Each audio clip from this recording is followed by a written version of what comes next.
तो यहाँ तक हम लोग जान गए कि पेड़ पौधा अपना खाना कैसे बनाता है, यानी कि स्वपोषी या स्वपोषण जो मोड ऑफ न्यूट्रिशन है, जो न्यूट्रिशन का जो पोषण का प्रकार है, वो हम लोग पढ़ चुके हैं कि पेड़ पौधा, हरा पेड़ पौधा अपना खाना कैसे बनाता है। अब आइए हम पढ़ते हैं जंतुओं में पोषण। पेड़ पौधा में तो हो गया, तो बायोलॉजी में जो भी पेड़ पौधा हम पढ़ते हैं हम लोग जंतुओं में पढ़ते हैं। तो जंतुओं में पोषण हम लोग पढ़ेंगे, जंतुओं में पोषण, न्यूट्रिशन इन एनिमल्स। ठीक है। अब एनिमल जो है, सबसे पहले छोटा, कई ऐसा एनिमल है जो एक ही सेल का होता है, जैसे आपको अमीबा हो गया, पैरामीशियम हो गया, ईस्ट हो गया, कोई बैक्टीरिया हो गया। एक सेल का मतलब इतना छोटा है कि हम उसको आंख से नहीं देख सकते हैं। हम लोग मल्टी सेलुलर हैं, बहुकोशिकीय, यानी कि हम लाखों करोड़ों कोशिका से मिलकर हमारा बॉडी बना है। तो अब बताइए, जो यूनिसेलुलर है, जिसमें एक सेल है, उसमें उसको क्या दिक्कत है फूड लेने में और फूड पचाने में? उसमें कोई सिस्टम का ज़रूरत ही नहीं है। लेकिन जैसे जैसे सेल का संख्या बढ़ता जाएगा, यानी जैसे जैसे जीव बड़ा होता जाएगा, यानी जैसे जैसे जीव जटिल होता जाएगा, कॉम्प्लेक्स होता जाएगा, वैसे ही उसमें न्यूट्रिशन, उसका जो पोषण है वैसे ही जटिल होता जाएगा, यानी उसमें ज़्यादा अंग की ज़रूरत होगी। अब देखिए आदमी का बनाया है कि आदमी में कैसे पोषण होता है, तो आदमी में बहुत सारा अंग का ज़रूरत है पोषण के लिए। लेकिन जो माइक्रो ऑर्गेनिज्म होता है, जो छोटा होता है, बिल्कुल उसमें कोई ज़रूरत नहीं है अंग की, वो तो एक सेल का होता ही है। तो सबसे पहले हम लोग जान लेते हैं कि माइक्रो ऑर्गेनिज्म में कैसे होता है, जंतु में भी जो छोटा है, जो सूक्ष्म जीव है। तो देखिए जैसे अमीबा का बनावट कैसे होता है, ऐसे इस टाइप का होता है। आप देखिए भैया बुक में अमीबा का बनावट होता है। ठीक है। एक केंद्रक होता है, एक ही सेल का होता है, तो सेल में केंद्रक होता है, न्यूक्लियस होता है, एक ही सेल का, यूनिसेलुलर होता है, बहुत ही सूक्ष्म होता है। इसको दूरबीन से देखा जा सकता है, सॉरी माइक्रोस्कोप से देखा जा सकता है इसको। तो ये इसमें एक उंगली जैसा संरचना निकल जाता है, उंगली जैसा संरचना। मान लीजिए यहाँ पे अमीबा के लिए खाना पड़ा हुआ है, अमीबा एक जीव है, मान लीजिए यहाँ पर खाना पड़ा हुआ है, इसको इस खाना को खाना है, तो ये उंगली जैसा जो निकला रहता है, ये फिंगर लाइक, तो इसको कहते हैं स्यूडोपोडिया। स्यूडोपोडिया, इसका हिंदी देख लीजिएगा आप क्या होता है। क्या करता है कि ये अपने आकार को बदल करके इसको अंदर ले लेता है, इस खाना को आकार को बदल लेता है और इस खाना को अपने अंदर ले लेता है। कैसे? ठीक है, मान लीजिए यही उंगली था, इसको बदल करके इसको इसके चारों तरफ घेर लिया, घेर करके इसके अंदर ले लिया, आकार को क्या किया, बढ़ा, ऐसे कर लिया। अब जो उंगली का आकार है वो ऐसे कर लिया, ठीक है, ले लिया, मान लीजिए आकार को बदल लिया। अब जो उंगली का आकार है ऐसे करके खाना को, यानी कि अपना शेप खुद ये बदल लिया, बदल के खाना को अंदर ले लिया। अब खाना यहाँ पे आ गया, जहाँ पे खाना को लेता है वहाँ पे एक रिक्त स्थान होता है, उसको बोलते हैं फूड वैक्यूल। फूड वैक्यूल, ठीक है। उसी में क्या करता है, ये रस छोड़ता है, एंजाइम, और उस रस से क्या होता है, खाना जो होता है इसका पच जाता है। पच जाता है मतलब वो जटिल जो होता है वो सिंपल हो जाता है खाना पच करके। अब जब खाना पच जाता है तो पूरा जो कोशिका का है द्रव, उसको बोलते हैं साइटोप्लाज्म, पूरे कोशिका में खाना फैल जाता है और इस तरह एनर्जी इसको मिल जाता है वहाँ से। और जो वेस्ट प्रोडक्ट होता है वो पूरे कोशिका से ही, उसका पूरा बॉडी से ही अपने बाहर निकाल देता है। तो इसको कहते हैं फूड वैक्यूल। ये केंद्रक हो गया यहाँ पे न्यूक्लियस, और ये स्यूडोपोडिया जो उंगली नुमा संरचना होता है जिससे ये खाना को घेरता है बॉडी का शेप चेंज करके। तो ऐसे होता है अमीबा में। ये किस में है न्यूट्रिशन?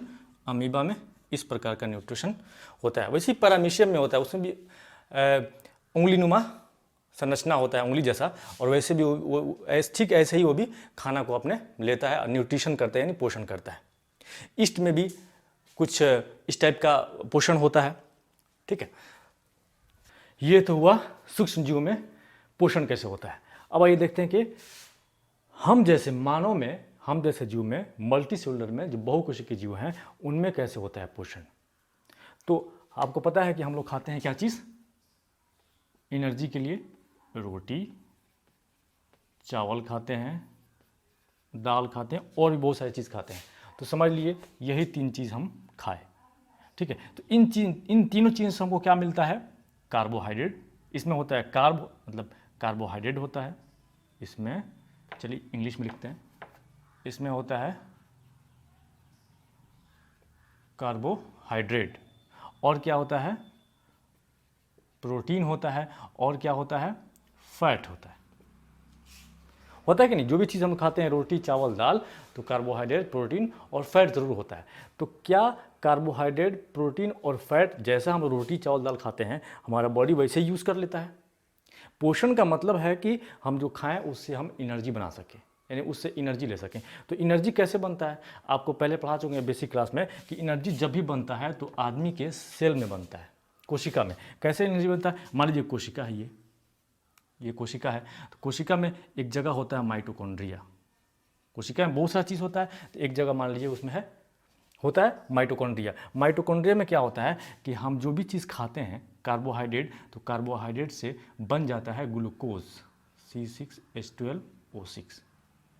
ठीक है, तो ग्लूकोज जब जाता है माइटोकॉन्ड्रिया में तो क्या होता है, C6H12O6 ग्लूकोज गया और ऑक्सीजन, जैसे हम सांस लेते हैं तो ऑक्सीजन गया और दोनों मिल करके ऊर्जा बनाता है, कार्बन डाइऑक्साइड बनाता है, थोड़ा पानी बनाता है और ATP बनाता है। इसी को कहा जाता है ऊर्जा बनाए, और उसी ऊर्जा से हम काम करते हैं। तो देखिए यहाँ पर बताना यही है आपको कि हम जो खा रहे हैं, यानी हम जो भी ग्रहण कर रहे हैं, तो उसमें कार्बोहाइड्रेट प्रोटीन और फैट होता है, लेकिन बॉडी उस कार्बोहाइड्रेट प्रोटीन फैट को just as it is accept नहीं कर पाता है, उससे एनर्जी नहीं बना सकता है। उसको क्या चाहिए, कार्बोहाइड्रेट है तो ग्लूकोज में बदल जाए, ठीक है, प्रोटीन है तो एक तरह का पदार्थ बन जाए, उससे उसको कहते हैं एमिनो एसिड, वो बन जाए, और फैट है तो फैटी एसिड बन जाए, फैटी एसिड बन जाए। इसको वसा अम्ल भी बोलते हैं और इसको एमिनो अम्ल बोलते हैं। इसको कहते हैं ग्लूकोज कहिए, चीनी कहिए, शर्करा कहिए, एक तरह का शुगर कहिए, ठीक है। तो ये सारा चीज़ हम जो खाए तो ये बदलना चाहिए ग्लूकोज में और एमिनो एसिड में और फैटी एसिड में। कार्बोहाइड्रेट को बदलना चाहिए ग्लूकोज में, प्रोटीन को बदलना चाहिए एमिनो एसिड में, फैट को बदलना चाहिए फैटी एसिड में।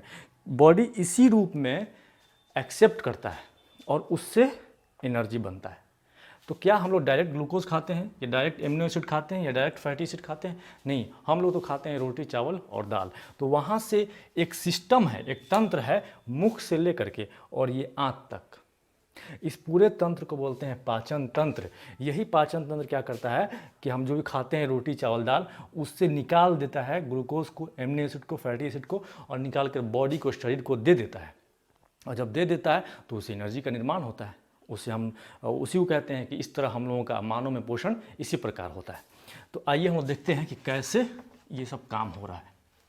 तो हम लोग पढ़ेंगे यहाँ पर मानव में पाचन या पाचन तंत्र, डाइजेस्टिव सिस्टम ह्यूमन बीइंग का, मानव में डाइजेस्टिव सिस्टम कैसे पच रहा है खाना। तो देखिए पाचन तंत्र मुख से लेकर के और आंत तक, ये जो लाइन है, ये लाइन यहाँ से गया है मुख से लेकर के आंत तक, ये पूरे लाइन को कहा जाता है, एक सिस्टम बनाता है, उसको कहा जाता है पाचन तंत्र। तो पाचन तंत्र मुख्यतः दो चीज़ों से मिलकर बना होता है। एक होता है एलिमेंट्री कनाल यानी आहार नाल,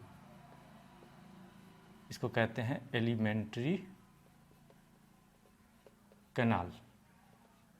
कनाल मतलब क्या होता है, एक रास्ता, एक, ठीक है, उसको बोलते हैं कनाल, नहर, नाली। तो यहाँ से लेकर एक नाली बन रहा है, देखिए नाली, इसी नाली के थ्रू खाना उतरते जाता है, पचे जाता है, और पच करके यहाँ मल द्वार के थ्रू जो चीज़ वेस्ट है वो बाहर जाता है, और जो चीज़ यूज़ करना है शरीर उसको इस्तेमाल कर लेता है। तो एलिमेंट्री कनाल, पूरा इस सिस्टम को कहते हैं एलिमेंट्री कनाल। ये कितना लंबा होता है भाई, तो एलिमेंट्री कनाल होता है 30 फीट का। याद रखिएगा एलिमेंट्री कनाल कितना लंबा होता है, 30 फीट का। इस एलिमेंट्री कनाल में होता क्या क्या है, तो सबसे पहला तो भैया इस एलिमेंट्री कनाल में होता है मुख,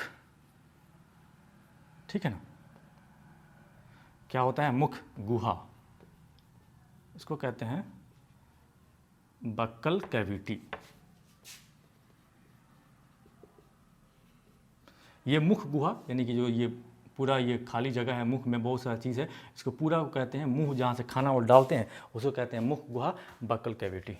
दूसरा, जब खाना नीचे उतरता है तो इस पाइप को जिसे नीचे उतरता है पेट में, उसको कहते हैं इसोफेगस, या उसको कहते हैं ग्रास नली, या उसको कह दीजिए एसो, स्पेलिंग आप लोग देख लीजिएगा कैसे होता है, हो सकता है मिस्टेक हो स्पेलिंग में। इसोफेगस, खाना यहाँ आता है, इसको कहते हैं एलिमेंट्री कनाल में नीचे उतर रहा है खाना, तो उसको कहते हैं इसको, ये थैली जैसा चीज़ है, इसको कहते हैं आमाशय। पेट भी कह सकते हैं, इसको कहते हैं स्टोमक। ठीक है, स्टोमक से खाना जाता है यहाँ पे, यहाँ से शुरू होता है आंत। तो आंत में दो तरह का आंत होता है, ये छोटी आंत है, छोटी आंत, और ये बड़ी आंत। ठीक है, तो छोटी आंत, उसके बाद से क्या आता है, छोटी आंत। स्मॉल इंटेस्टाइन लिख लीजिएगा, स्मॉल इंटेस्टाइन ये कितना का होता है, तो 17 फीट का होता है, 17 फीट का लंबा होता है। उसके बाद होता है बड़ी आंत,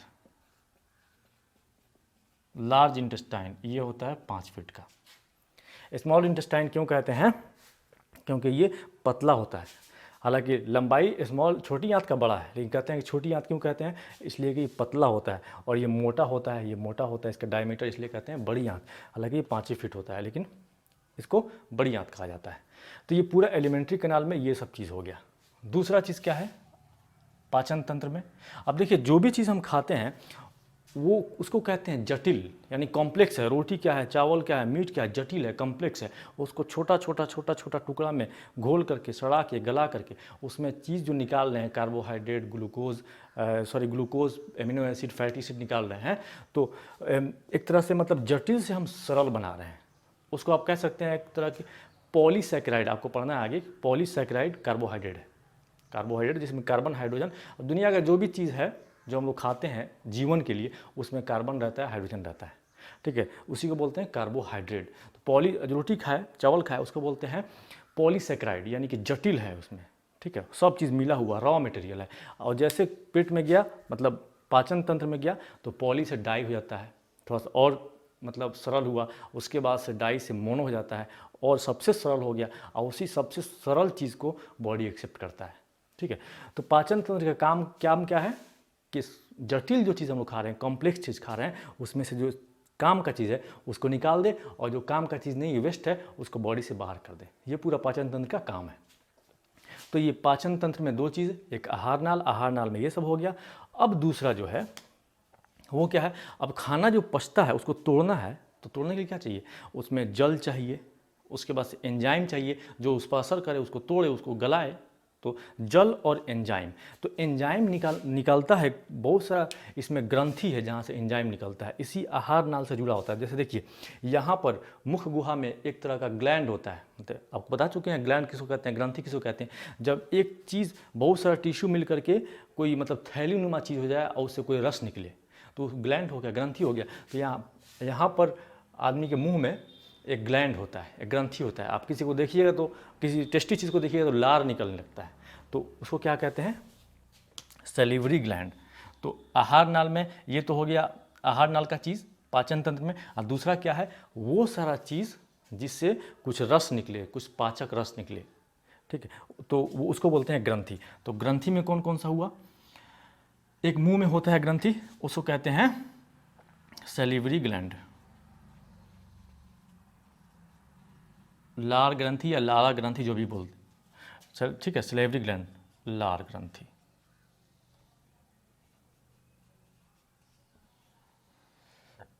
उसके बाद से ये होता है, इसका नाम है यकृत। ठीक है, इसको बोलते हैं लीवर या कलेजी बोलते हैं। कलेजी में एक चीज़ होता है, एक तरह का थैली होता है, यहाँ पर एक तरह का थैली होता है, कलेजी में ही समझिए एक तरह का थैली होता है, और उस थैली से यहाँ डक्ट जुड़ा होता है। उस थैली का नाम है गॉल ब्लैडर, गॉल ब्लैडर या पित्ताशय इसको बोलते हैं, पित्त की थैली बोलते हैं। ठीक है, उसको पित्ताशय बोलते हैं। यहाँ पर एक पत्ता की तरह चीज़ होता है, ये भी आहार नाल से देखिए यहाँ पर जुड़ा होता है। इस पत्ता में से क्या निकलता है, इसको बोलते हैं अग्नाशय। अग्नाशय यानी कि पैनक्रियाज, पैनक्रियाज, अग्नाशय। और इसको बोलते हैं पित्ताशय। तो अग्नाशय से भी बहुत सारा रस निकलता है, जो पाचक रस है, जो खाना को पचाता है। फिर यहाँ से भी रस निकलता है, बताएंगे आपको। बस पहले ही जान लीजिए कि पाचन तंत्र में क्या क्या होता है। तो एक आहार नाल ऊपर से नीचे तक होता है, जिसमें खाना उतरता चला जाता है, और सपोर्टिंग जो चीज़ होता है जिससे कुछ रस निकलता है खाना को पचाने के लिए। तो पचने के लिए सबसे पहले कहाँ खाना खाते हैं हम लोग, कहाँ जाता है खाना, मुख में। तो मुख में पाचन, मुख में कैसे पाचन होता है। पाचन मतलब जटिल जो हम लोग खा रहे हैं, कॉम्प्लेक्स चीज़, उसको छोटा छोटा टुकड़ा में, छोटा छोटा चीज़ में उसको सरल बनाना, उसको कहते हैं पाचन। ठीक है, तो मुख में पाचन, मुख में क्या क्या होता है भैया, मुख में दो तरह का चीज़ होता है, दो तरह का पाचन होता है। एक पाचन हुआ कि भाई सबसे पहले खाना को तोड़ दिए, तो तोड़ने का काम क्या होता है, सबसे पहले खाना को लिए, तो खाना को लेने का काम कौन करता है, तो खाना एक रोलर है, उस रोलर पर खाना को रख दी और रोलर खाना को घुमाता है, इधर फेंकता है इधर फेंकता है, ठीक है, और खाना को घुमाते रहता है, उसको कहते हैं क्या, जीभा। जीभा, ठीक है, उसको जबान भी कहते हैं। तो जबान एक मांसल संरचना है, मांसल मतलब मांस का बना हुआ, ठीक है ना, मसल का बना हुआ जीभा। तो जीभा में क्या होता है, जीभा में याद रखिएगा, इसमें होता है टेस्ट बर्ड होता है, इसमें होता है टेस्ट बर्ड। मुख में पाचन हम लोग देख रहे हैं, तो जीभा पे सबसे पहले खाना कहाँ गया, जीबान पे, रोलिंग करने का काम है उसका, ठीक है, उसमें होता है टेस्ट बर्ड। तो टेस्ट जबान का देखिए, ये जो सामने का है इसको कहते हैं, मतलब यहाँ जो टेस्ट बर्ड है इसका काम है मीठा को, मतलब जो चीज़ मीठा है तो मीठापन का एहसास यहाँ होता है। फिर जो जबान के बिल्कुल अपोजिट इधर है अंदर में, जो उसको उससे क्या होता है, तीखा का, ठीक है, उसके बाद से किनारे जो है वो नमकीन का एहसास होता है, किनारे किनारे, तो टेस्ट बर्ड होते हैं, इसको स्वाद कणिकाएं भी बोलते हैं। तो जबान जीभा का काम क्या है, रोल बैक करना। जीभा के बाद से किसका काम आता है भाई, तो जीभा के बाद से आता है दांत का काम, दांत यानी टीथ। अब देखिए टीथ का क्या काम है, ये तो जबान को खाना को रोल कर लिए, अब खाना को कूटना है, काटना है, पीसना है, मतलब जटिल से सरल बनाना है। तो टीथ का काम है कि उसको यांत्रिक पाचन करना, यानी कि खाना को कूटना, पीसना, ठीक है, उसको बड़ा से छोटा बनाना। तो देखिए दांत कितने प्रकार के होते हैं भैया, तो दांत देखिए इसी प्रकार पढ़ना दांत का। दांत होते हैं 3 प्रकार के, एक को कहते हैं इंसाइजर, दूसरे को कहते हैं किनाइन, तीसरे को कहते हैं मोलर, सॉरी 4 प्रकार के होते हैं, और चौथे को कहते हैं प्रीमोलर, ठीक है। तो ये हो गया इंसीजर, किनाइन, मोलर, प्रीमोलर, ठीक है। रदनक बोलते हैं शायद इसको, कृंतक, रदनक और चवर्णक, अग्रचवर्णक और पश्चवर्णक, कृंतक या इसको बोलते हैं रदनक, अग्रचवर्णक और पश्चवर्णक, इंसाइजर, किनाइन, मोलर और प्रीमोलर। तो ये दांत 4 प्रकार के होते हैं। हम लोग में दांत कितने प्रकार के, इंसाइजर किसको बोलते हैं, जो सामने के दांत है, जो चौड़ा चौड़ा होता है, इससे क्या होता है, काटने का काम आदमी, किसी चीज़ को काटना है तो चौड़ा चीज़ चाहिए, तो इंसाइजर, तो सामने ऊपर 2 नीचे 2, ये इंसाइजर, सामने के दांत बिल्कुल जो चौड़ा चौड़ा होता है, तो इंसाइजर होता है, ये काटने का काम करता है। किनाइन क्या है, तो ये बगल में जो होता है नोकीला दांत, एक तो चौड़ा दांत के जस्ट बगल में, दोनों साइड ऊपर नीचे, तो उसको बोलते हैं किनाइन। किनाइन नोकीला होता है, नोकीला किस चीज़ से क्या किया जाता है, फाड़ा जाता है। तो जो गोश्त आदमी खाता है या मछली खाता है उसको फाड़ने की ज़रूरत होती है, ठीक, तो वो किनाइन से आदमी फाड़ता है। तो शाकाहारी में इंसीजर नहीं पाया जाता है, खाली किनाइन पाया जाता है, सॉरी मांसाहारी में किनाइन पाया जाता है, शेर में, बाघ में किनाइन पाया जाता है।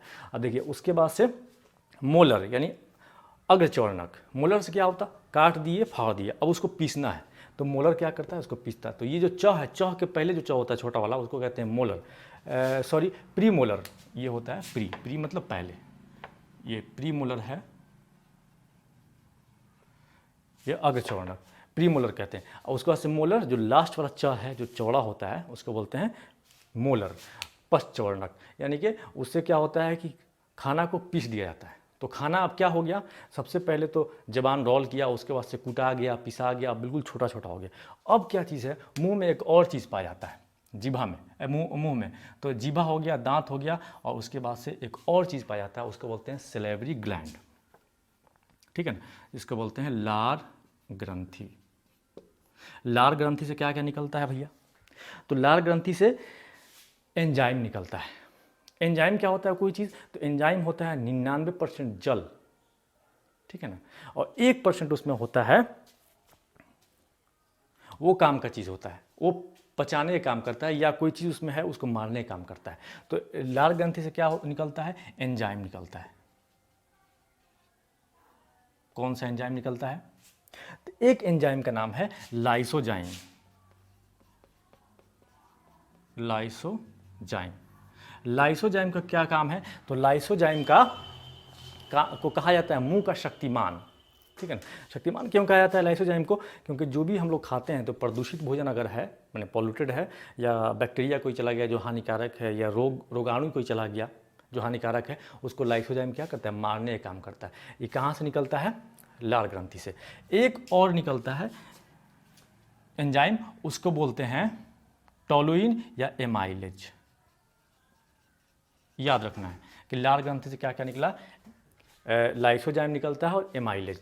तो लाइसोजाइम क्या करता है, रोगाणु से लड़ता है या मारता है, और एमाइलेज क्या करता है, तो हम लोग जो खाते हैं उसको बोलते हैं स्टार्च का, रोटी चावल दाल जो भी रॉ मटेरियल है उसको हम लोग खा रहे हैं उसको बोलते हैं स्टार्च। अब स्टार्च को तोड़ना है, ठीक है, तो स्टार्च को तोड़ने के लिए स्टार्च को बदलना है माल्टोज में, ठीक है, तो स्टार्च को माल्टोज में बदलता है एमाइलेज, मैंने तोड़ फोड़ करके उसको बिल्कुल चिपचिपा बनाया जाता है, गीला बनाया जाता है, उसको कहा जाता है माल्टोज। तो स्टार्च से या स्टार्च को माल्टोज में बदलता है। याद रखना है क्या क्या हो गया, हम लोग खाना खाए तो मुख में ये सब पाचन हो गया, जीभा हो गया, दांत का काम हो गया, लार ग्रंथि से एंजाइम निकलता है दो टाइप का, एक को कहते हैं लाइसोजाइम, एक को कहते हैं एमाइलेज, ठीक है। तो लाइसोजाइम रोगाणु से लड़ता है, एमाइलेज स्टार्च को जो हम लोग खा रहे हैं उसको माल्टोज में बदल देता है। तो माल्टोज एक डाइसेक्राइड यानी कि थोड़ा कॉम्प्लेक्स से थोड़ा सा कम, यानी थोड़ा सिंपल सब्सटेंस हो गया, थोड़ा सिंपल पदार्थ हो गया, उसको कहते हैं माल्टोज। अब माल्टोज से ग्लूकोज में बदलना है तो आगे चल के होगा, ठीक है। तो यहाँ तक समझ गए। इसके बाद से देखिए क्या होता है, मुख में पाचन हो गया, मुख में पाचन हो गया, अब खाना कहाँ जाएगा। अब देखिए यहाँ पर समझना है, ये सांस वाला नली है, मतलब सांस इधर से आ रहा है, ये खाली जगह है, फिर मुंह से भी आ रहा है। अब दो तरह का नली हमें यहाँ बनाना है, एक नली ये और एक नली ये नली इसको बोलते हैं ट्रैकिया या श्वास नली, जिससे एयर पाया जाता है, विंड पाइप कहा जाता है, और ये एसोफेगस है, ग्रास नली, जिससे खाना जाता है। तो दो अलग अलग नली होता है, एक ही में खाना एयर दोनों नहीं जाता है। खाना का अलग नली, ये हो गया खाना वाला नली, ये वाला खाना, और ये से सांस उड़ जाता है। तो सांस उड़ा चला जाता है फेफड़ा में, लंग्स नहीं बनाया क्योंकि लंग्स का भी समझाना नहीं है, वो एलिमेंट्री कैनाल में नहीं आता है। तो यहाँ पर होता है एक चीज़ पत्ता की तरह, उसको बोलते हैं एपिग्लॉटिस। तो जैसे हम लोग खाना खाते हैं तो पतवा इस पर झुक जाता है और इसका मुंह बंद हो जाता है, तो खाना इसमें नहीं जाता है, मतलब सांस वाली नली में जाता है, ये बंद हो गया तो खाना किस में चला जाता है, इसमें खाने वाली नली में। और उसके बाद से फिर जैसे हम लोग खाना नहीं खा रहे हैं तो ये खुला रहता है एपिग्लॉटिस, तो सांस चला जाता है। कभी कभी सड़क जाता है आदमी खाते खाते, तो लोग कहा कि ससुरा कोई याद किया हमको, सड़क गया। तो भाई सड़कता क्यों है, इसलिए कि कभी कभी हमारा ब्रेन कहीं और रहता है, तो क्या होता है ये जो पत्ता है एपिग्लॉटिस वो बंद नहीं होता है, तो उसी में जो खाना खा रहे हैं उस सांस की नली में थोड़ा सा खाना चला गया, जैसे खाना गया तो ये एक्सेप्ट नहीं करता है उसको, इसलिए बोलते हैं कि ऊपर की तरफ फेंकता है, उसको बोलते हैं कि सड़क गया है भाई। अब यहाँ तक समझ गए। तो इस पाइप से अब मतलब नहीं है, ये विंड पाइप है, ट्रैकिया बोलते हैं, एसोफेगस से, यानी कि अब इस पाइप से खाना, ग्रास नली से खाना गया। तो ग्रास नली क्या होता है,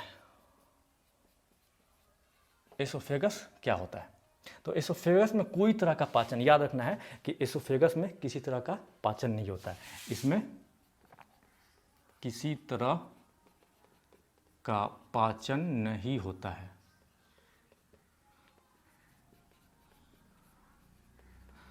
तो क्या काम है भैया, तो काम इसका ये है कि खाना को ये धीरे धीरे धीरे धीरे पेट में उतारता है। ये एक तरह का मतलब स्पेशल टाइप का बनावट है इस एसोफेगस का। कैसा बनावट है, तो इसमें होता है म्यूकस, माने चिपचिपा गाढ़ा पदार्थ इसमें पूरा, इसमें इसके दीवार पर रहता है म्यूकस। खाना धीरे धीरे धीरे धीरे धीरे धीरे उतरता है नीचे, ऐसा नहीं कि डायरेक्ट खाया लत से गिर गया पेट में, ऐसा नहीं होता, खाना धीरे धीरे उतरता है। और उस मूवमेंट का नाम है, जो खाना उतरने का जो मूवमेंट है, जो चाल है, उसको कहते हैं क्रमाकुंचक गति, क्रमाकुंचक गति, या इसको इंग्लिश में कहते हैं पेरिस्टाल्टिक मूवमेंट, पेरिस्टाल्टिक मूवमेंट। यहाँ पर गुरुत्वाकर्षण बल का कोई प्रभाव नहीं पड़ता है। गुरुत्वाकर्षण बल क्या करता है, ऊपर से नीचे किसी चीज़ को खींचता है, तो यहाँ पर कोई प्रभाव नहीं पड़ता है। ये नाली इस टाइप का बनाया जाता है, ऊपर वाला ने इतना इंतजाम से बनाया, ये खाना बिल्कुल फटाफट गिरे नहीं, आराम आराम से खाना जाए, ठीक है। तो उसमें म्यूकस होता है जो खाना को सरकने में मदद करता है, गाढ़ा चिपचिपा पदार्थ होता है, खाना को फिसलने में मदद करता है। और दूसरा कि वो एक गति से खाना चलता है धीरे धीरे, उसको बोलते हैं क्रमाकुंचक गति या पेरिस्टाल्टिक मूवमेंट। ये समझ गए। तो इसमें कोई तरह का पाचन नहीं होता है। अब खाना आगे बढ़ा, कहाँ गया खाना?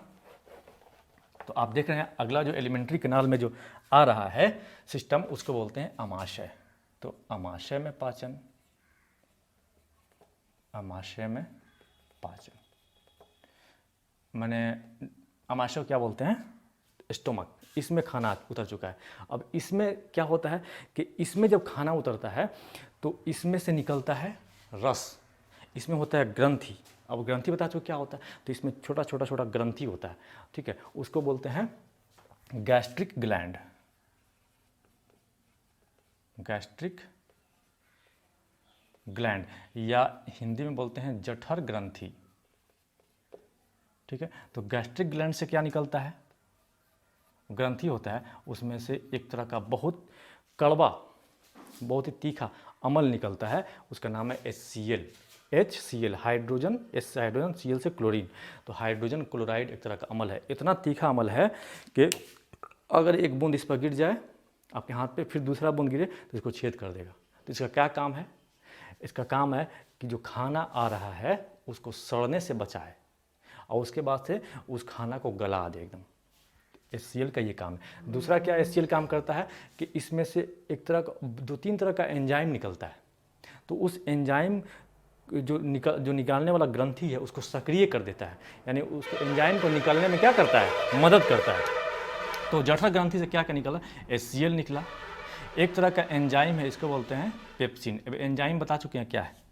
जो खाना को पचाता है, हजम कराता है। ये प्रोटीन का बना होता है, इसका नाम एंजाइम होता है। तो पेप्सिन उसका नाम है, पेप्सी नहीं, पेप्सिन, पेप्सिन, ठीक है ना। और उसके बाद से एक और तरह का चीज़ निकलता है, उसको बोलते हैं म्यूसिन, म्यूसिन। तो 3 तरह का चीज़ निकला, HCl हाइड्रोजन क्लोराइड, ठीक है, और पेप्सिन और म्यूसिन। अब इसका क्या काम? भाई हाइड्रोजन क्लोराइड का तो काम पता चल गया कि खाना को सड़ने से बचाता है, उसको बिल्कुल तोड़ता है, गलाता है, उस खाना को अम्लीय बना देता है। अम्लीय मतलब एसिडिक बना देता है, अम्ल मतलब खट्टा बनाता है। जो खट्टा जो चीज़ होता है वो जल्दी क्या होता है? पच जाता है। इसलिए जब खाना नहीं पचता हमारे पेट में, कभी ज़्यादा खा लिए, मीट उट गोश्त ज़्यादा खा लिए, तो कहा था भाई सिरका पी लो। सिरका क्या है? एसिड है, मैंने खाना को जल्दी वो पचाता है, तोड़ता है, ठीक है, एसिडिक बना देता है। पेप्सिन एक तरह का एंजाइम है। पेप्सिन से क्या होता है कि पेप्सिन जो खाना में, यानी कि प्रोटीन है, प्रोटीन को कौन पचाता है?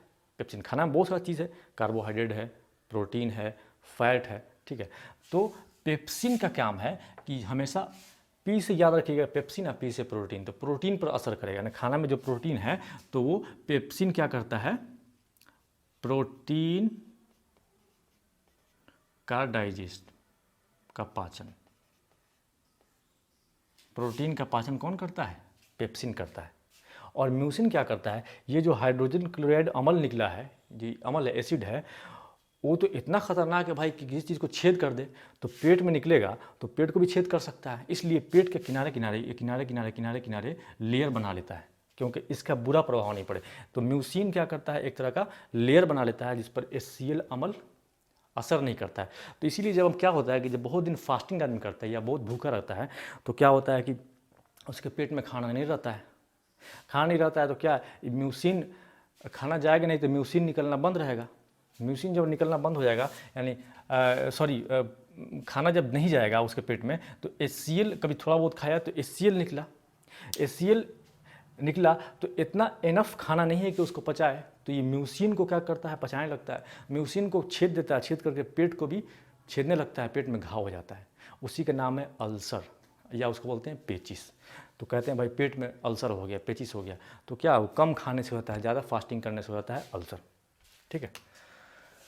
तो ये हो गया आपको अमाशय में पाचन। अब खाना जो गया था वो क्या? प्रोटीन का पाचन यहाँ पे थोड़ा सा हो गया, ठीक है। खाना बिल्कुल अम्लीय हो गया है, एसिडिक हो गया है, टूट गया है, बिल्कुल गल गया है खाना। अब खाना बढ़ता है आगे। अब आगे जो खाना बनता है, बढ़ता है, तो कहाँ जाता है? सीधा जाता है छोटी आंत में। तो लिखेंगे छोटी आंत, माने स्मॉल इंटेस्टाइन, छोटी आंत में पाचन, डाइजेशन इन स्मॉल इंटेस्टाइन, छोटी आंत में गया। अब देखिए छोटी आंत में यहाँ से छोटी आंत शुरू हो गया, यहाँ से ऐसे छोटी आंत शुरू हो गया, ये सब छोटी आंत है अंदर अंदर, ठीक है। तो छोटी आंत कितना होता है, 17 फीट का होता है, बहुत लंबा होता है भाई, 17 फीट का होता है।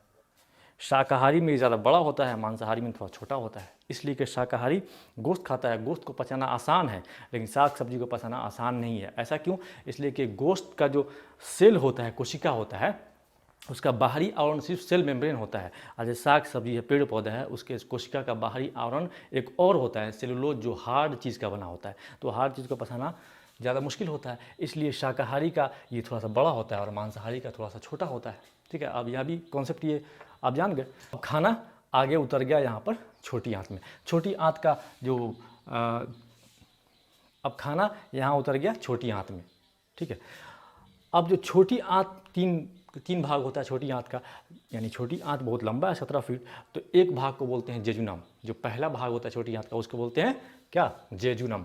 जेजुनम में क्या होता है, तो जेजुनम से जुड़ा होता है, जेजुनम से जुड़ा होता है दो तरह का चीज़, एक यकृत से एक पाइप आ जाता है और एक अग्नाशय जुड़ा होता है। ये है अग्नाशय यानी पैनक्रियाज, ये यकृत यानी लीवर यानी कलोरी। यकृत में होता है गॉल ब्लैडर, तो जेजुनम से होता है, जुड़ा होता है गॉल ब्लैडर, यानी कि पित्ताशय। अब पित्ताशय से क्या निकलता है भाई, तो पित्ताशय से इस गॉल ब्लैडर से निकलता है पित्तरस, पित्तरस उसको बोलते हैं बाइल जूस। इसका क्या काम है, पित्तरस का कुछ काम नहीं है, ये क्या करता है कि जो खाना ऊपर से आता है उसको बनाया जाता है क्षारीय, क्षारीय का मतलब बेसिक बनाया जाता है, उस खाना को क्या बनाता है, जो साबुन का टेस्ट होता है ना, उसी टाइप का बनाया जाता है। तो बाइल जूस का काम जो है वो खाना को क्या करना है, क्षारीय बना देना है। क्यों, ऐसा क्यों करता है कि खाने में जो वसा है यानी फैट है, जब तक वो क्षारीय नहीं बन जाएगा फैट का पाचन नहीं होगा। तो फैट के पाचन में मदद कौन करता है, ये पित्त रस करता है। अगर पित्त रस निकलना बंद हो गया तो फैट का सिंथेसिस नहीं होगा, मैंने फैट जो फैट से फैटी एसिड बन रहा है वो फैटी एसिड नहीं बन पाएगा। अब जैसे कैसे कपड़ा में से मैल निकालना है तो क्या करते हैं, साबुन लगा देते हैं, यानी उसको क्षारीय बना देते हैं, तो मैल क्या निकल जाता है उसमें से। वैसे ही समझिए कि अभी ये कुछ करता नहीं है बाइल जूस, बस फैट को क्या कर देता है, जल में घुलनशील बना देता है, ठीक है। तो उस प्रक्रिया को कहते हैं इमल्सिफिकेशन या इमल्सीकरण। तो इमल्सीकरण कौन करता है, ये पित्त रस करता है। कहाँ से निकलता है, यकृत में एक जगह रहता है, एक ग्रंथि है यकृत में, लीवर में, माने पित्त रस का निर्माण तो लीवर में होता है, लेकिन जमा होता है एक ग्रंथि में, उसको बोलते हैं गॉल ब्लैडर, पित्ताशय, ठीक है। उसका काम क्या है कि खाना को क्षारीय बना देना, और ये मेन जो खाना में फैट होता है उसके सिंथेसिस के लिए, फैट से फैटी एसिड बनाने के लिए काम आता है ये, ठीक है। तो खाना फैट का क्या करता है, जल में घुलनशील बनाया जाता है, यानी कि ऐसा बनाया जाता है कि वो पच जाए, ठीक है। तो ये गॉल ब्लैडर से बाइल जूस निकला, उसके बाद से खाना आगे बढ़ा, अभी जेजुनम में ही यानी छोटी आंत के पहले ही भाग में, फिर यहाँ से एक दूसरा चीज़ जुड़ा हुआ है, इसको बोलते हैं अग्नाशय, इंग्लिश में बोलते हैं पैनक्रियाज, ठीक है। पैनक्रियाज एक पत्ती की तरह होता है, समझे, पत्ती की तरह होता है। इसका बहुत बड़ा काम है, लेकिन बस आप जितना सिलेबस है आपका उतना ही समझिए कि पैनक्रियाज से बहुत सारा रस निकलता है, यानी पाचक रस निकलता है, एंजाइम निकलता है, ठीक है। तो पैनक्रियाज से कौन कौन सा एंजाइम निकलता है भैया, तो इससे निकलता है ट्रिप्सिन। ट्रिप्सिन का क्या काम है, तो जो फैट है, सॉरी जो प्रोटीन हम लोग खा रहे हैं उसमें जो प्रोटीन है खाना में, तो प्रोटीन का सिंथेसिस ये करता है, प्रोटीन का पाचन,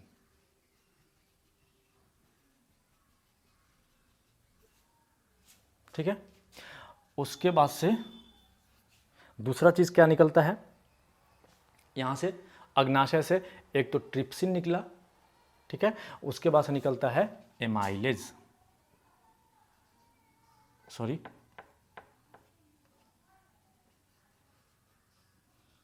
लाइपेज। तो लाइपेज क्या करता है, लाइपेज का क्या काम है, तो लाइपेज का काम है कि जो यहाँ से पचा हुआ जो आ रहा है, जल में घुलनशील जो आ रहा है बाइल जूस से मिल करके फैट, उस फैट को फैटी एसिड में बदल देना, ठीक है। तो लाइपेज काम क्या है, फैट का यानी वसा का पाचन। ठीक है, तो ट्रिप्सिन निकला, लाइपेज निकला, एक और चीज निकलता है उसको बोलते हैं एमाइलेज। तो ये क्या करता है, प्रोटीन का पाचन करता है, सॉरी ये करता है कार्बोहाइड्रेट का पाचन।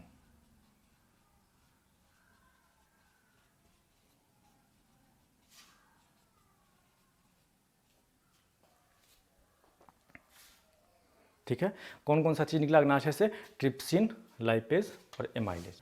यहाँ तक आप समझ गए। खाना कहाँ तक आ चुका है, छोटी आंत के पहले पार्ट में, जिसका नाम है ड्यूडेनम, सॉरी हमने यहाँ पे लिख दिया है जेजुनम, इसका सॉरी नाम है, सबसे पहले पार्ट का नाम है ड्यूडेनम। ड्यूडेनम पहले पार्ट का नाम है ड्यूडेनम। ठीक है, अब खाना ड्यूडेनम तक आ गया है और यहाँ तक इसका पाचन हो चुका है। अब आइए, ड्यूडेनम के बाद से खाना आगे बढ़ता है छोटी आंत में ही, उसके दूसरे पार्ट में जाता है। छोटी आंत का दूसरा पार्ट क्या है, जेजुनम। जेजुनम, अब जेजुनम में पाचन होता है। तो जेजुनम में भी कुछ ग्रंथियां हैं जहाँ से कुछ रस निकलता है, यानी जहाँ से कुछ एंजाइम निकलता है। तो जेजुनम से क्या निकलता है भाई, तो जेजुनम से देखते हैं लोग क्या निकलता है। तो देखिए, जेजुनम से निकलता है इनेप्सिन।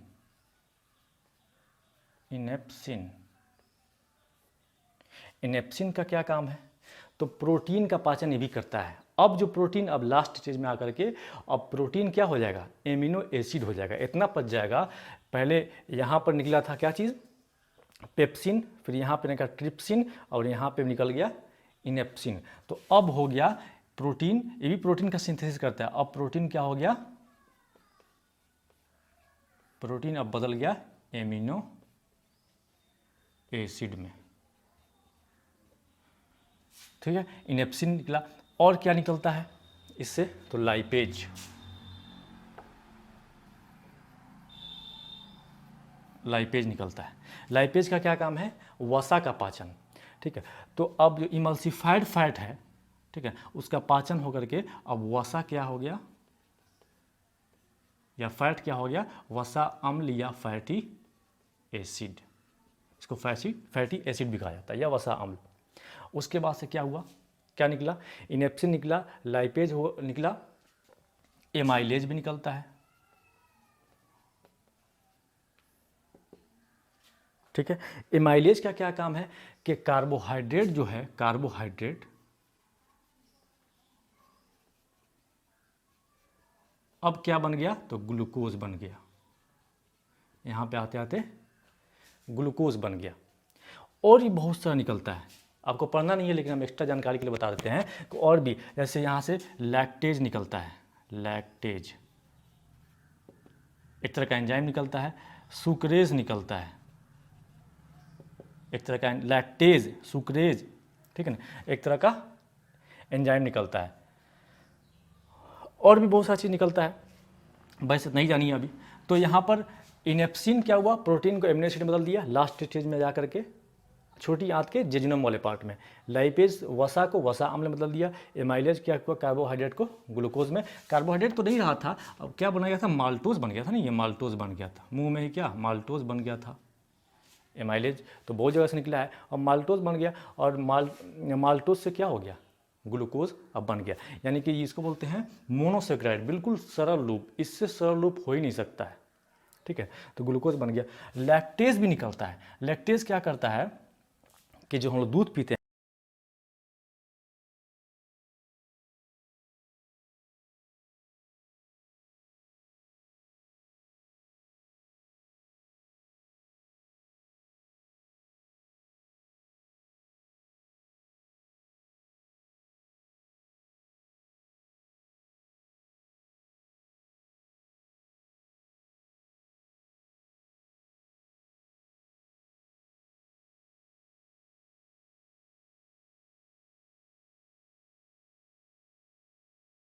उसमें होता है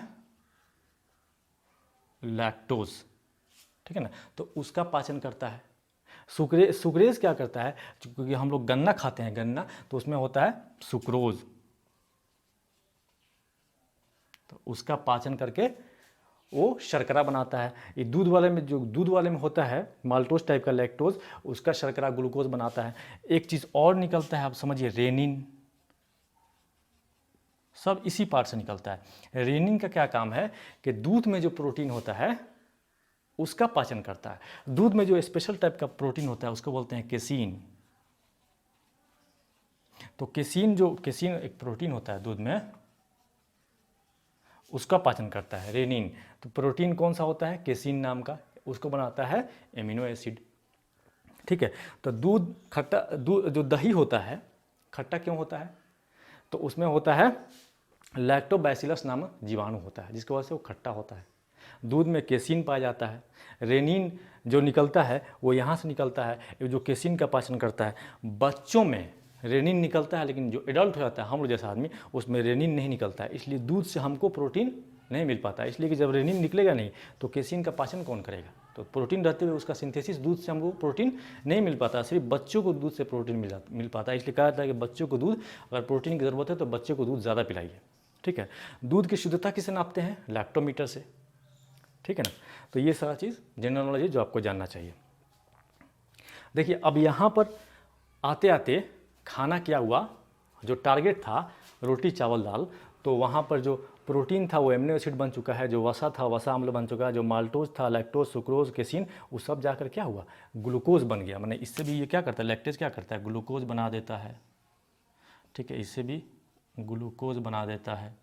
ठीक है, इससे भी रेनिन क्या करता है, एमिनो एसिड। तो ये मतलब एमिनो एसिड बन गया, वसा अम्ल बन गया और ग्लूकोज बन गया।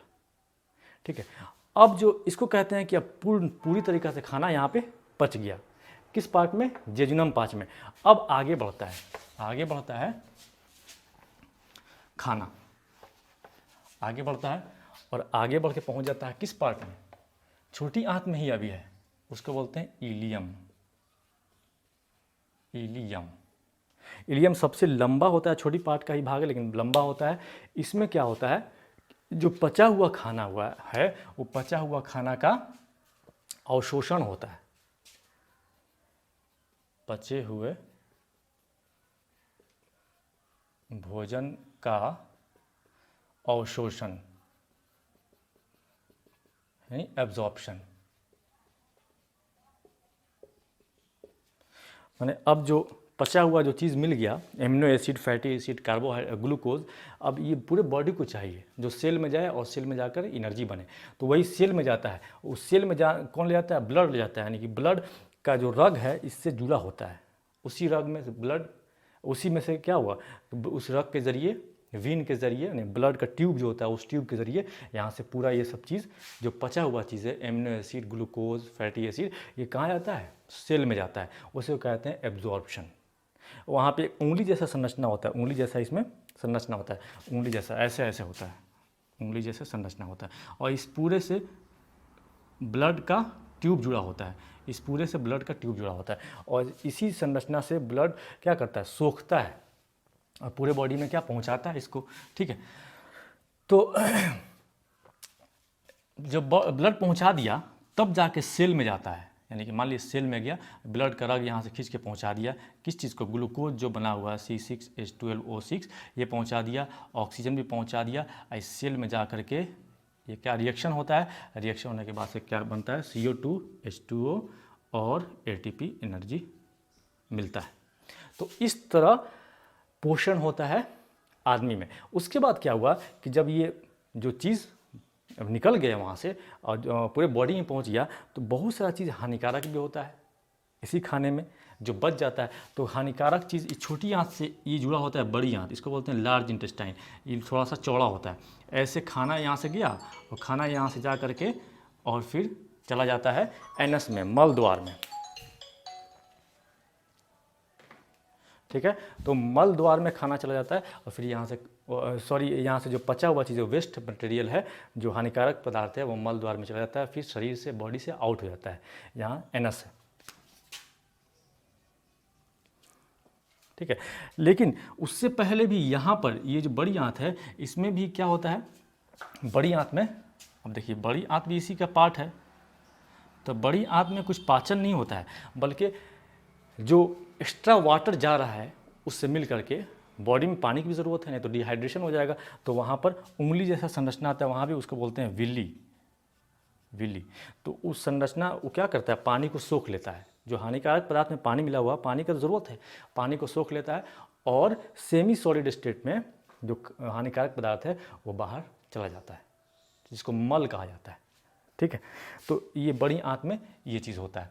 तो उम्मीद है कि आप समझ गए होंगे कि मानव में, ह्यूमन में न्यूट्रिशन कैसे होता है और डाइजेस्टिव सिस्टम कौन कौन सा होता है, कहाँ कहाँ पे खाना कैसे कैसे पच रहा है, और कहाँ कहाँ से मेन इंपॉर्टेंट है इसमें कि कौन कौन से ग्रंथि से या कौन कौन से अंग से, ऑर्गन से कौन कौन सा एंजाइम निकल रहा है, कौन कौन सा रस निकल रहा है, ये आपको ज़रूर याद रखना है।